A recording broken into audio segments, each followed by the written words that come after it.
আসসালামু আলাইকুম ওয়া রাহমাতুল্লাহ। কাছে ও দূরে, দেশে অথবা প্রবাসে যে যেখান থেকে আমাদের এই ভিডিওটি দেখছেন, এলএম টিভির পক্ষ থেকে আপনাদের সকলকে শুভেচ্ছা ও অভিনন্দন জানাচ্ছি। সম্মানিত দর্শক শ্রোতা, আজ আপনাদের সামনে আলোকপাত করব আখিরি চাহার সোমবা কি?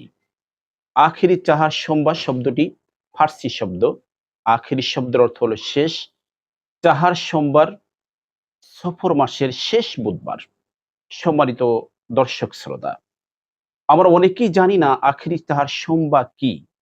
অথচ আমাদের এই বাংলাদেশে প্রতি বছর আখেরি তাহার সোমবার সফর মাসের শেষ বুধবার সরকারি ছুটি থাকে। এটা সরকারি একটি ছুটির দিন।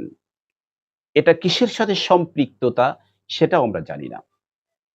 আমরা ১ম এ আসতে চাই, আমরা আমাদের জীবনের চেয়ে, আমাদের পৃথিবীর সবকিছুর চেয়ে লা ইউমিনু আহাদুকুম হাত্তা আকুনা আহাব্বা ইলাইহি মিন ওয়ালিদিহি ওয়া ওয়ালাদিহি ওয়ান নাসি আজমাইন।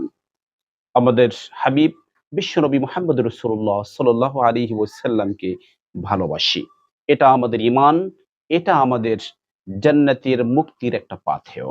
সম্মানিত দর্শক শ্রোতা, আখিরি চার সোমবার রাসূলুল্লাহ সাল্লাল্লাহু আলাইহি ওয়াসাল্লামের ইন্তেকালের ইন্তেকালের পূর্ব বছর রাসূলুল্লাহ সাল্লাল্লাহু আলাইহি সাল্লাম সফর মাসের বেশ কিছুদিন অসুস্থ ছিলেন।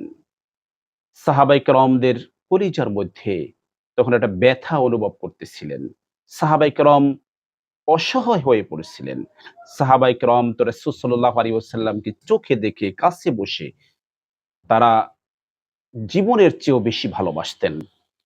সাহাবায়ে কেরাম যখন অনুভব করলেন রাসূলুল্লাহ সাল্লাল্লাহু আলাইহি ওয়াসাল্লাম অসুস্থ, তার পিছনে নামাজ আদায় করতে পারতেছেন না, রাসূল সাল্লাল্লাহু আলাইহি ওয়াসাল্লামকে সচরাচর কাছে পাচ্ছেন না, রাসূলুল্লাহ এমনকি এ সময় অয়ে অনেক ওয়াক্ত নামাজ তিনি জামাতে আদায় করতে পারেননি এবং রাসূলুল্লাহ সাল্লাল্লাহু আলাইহি ওয়াসাল্লামের ইমামতিতে সাহাবায়ে কেরাম তার পিছনে নামাজ আদায় করতে পারেননি। এই অসুস্থ অবস্থায় সফর মাসের শেষ বুধবার রাসূলুল্লাহ সাল্লাল্লাহু আলাইহি ওয়াসাল্লাম আরোগ্য থেকে কিছুটা সুস্থ হলেন। তিনি সুস্থ হয়ে তিনি জামাতে নামাজ আদায় করলেন এবং তিনি তার ইমামতিতে সাহাবায়ে কেরাম তার পিছনে নামাজ আদায় করলেন। এই অসুস্থতা থেকে সুস্থ হওয়ার কারণে সাহাবায়ে কেরামদের অন্তরের মধ্যে একটা আনন্দের ঢেউ বয়ে গেল। সাহাবায়ে কেরাম অত্যন্ত খুশি হলেন।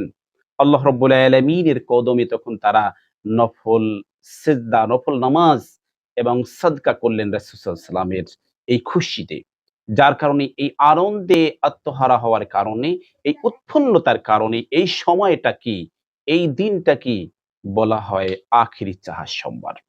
সম্মানিত দর্শক শ্রোতা, এই দিনটিতে আমরাও আনন্দ করব, তার জন্য রাসূল সাল্লাল্লাহু আলাইহি ওয়াসাল্লামের জন্য নফল সালাত এবং তার জন্য সাদকা করব। এটা একটা আমাদের রাসূল সাল্লাল্লাহু আলাইহি ওয়াসাল্লামের প্রতি একটা ভালোবাসা এবং এই ভালোবাসার কারণে যেহেতু রাসূলুল্লাহ সাল্লাল্লাহু আলাইহি ওয়াসাল্লামকে আল্লাহ বলেছেন, কুল ইন কুনতুম তুহিব্বুনাল্লাহা ফাত্তাবিউনি ইউহিব্বুকুমুল্লাহ।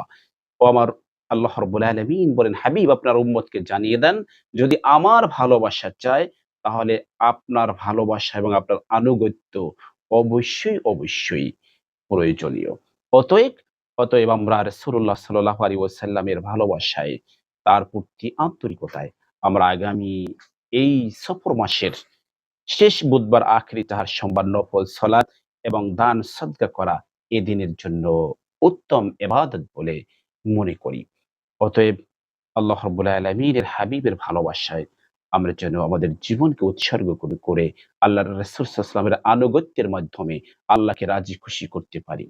সম্মানিত দর্শক শ্রোতা, পরবর্তী আমাদের ভিডিওটি পাওয়ার জন্য আপনারা আমাদের এলএম টিভির এই চ্যানেলটি আপনারা সাবস্ক্রাইব করে বেল বাটনটি বাজিয়ে দিন প্রচারে, ইসলাম প্রচারে আপনারাও সহযোগী হয়ে যান।